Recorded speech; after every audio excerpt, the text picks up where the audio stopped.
What defines a person's worth? Is it the money in their pocket or the brand of their clothes? That morning in the bakery, they judged an old woman by a handful of coins. They saw her as a nuisance, a delay in their busy lives. They laughed, blind to the legacy of strength she carried in her heart. Before you join their laughter, you must first understand the world she built with those very hands. No one in that bakery knew her name was Elizabeth. They couldn't see the ghosts of her past that lingered in the room, a resilient young mother facing the icy water of the wash basin before sunrise, her back aching in a rhythm only she knew. She scrubbed the floors of strangers, inhaling the smell of other people's polish, all to build a future for her children.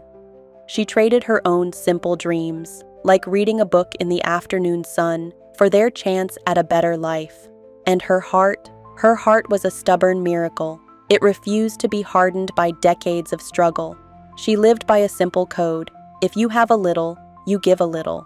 She believed that kindness was like a thread, and that with enough small acts, you could help mend the fabric of the world.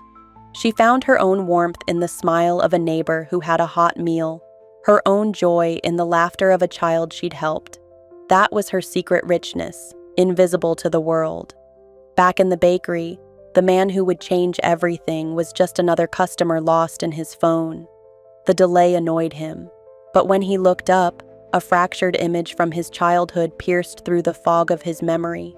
It wasn't her face he recognized, but the gesture, the gentle, careful way her fingers sorted the coins. Suddenly, the noise of the bakery faded.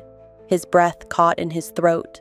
He was a small, shivering boy on a cold street, being wrapped in a scratchy blanket by kind, strong hands. He stepped forward.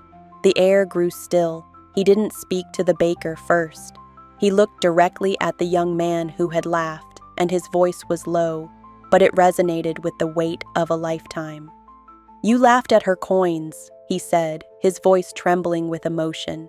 "Let me tell you what those hands once did.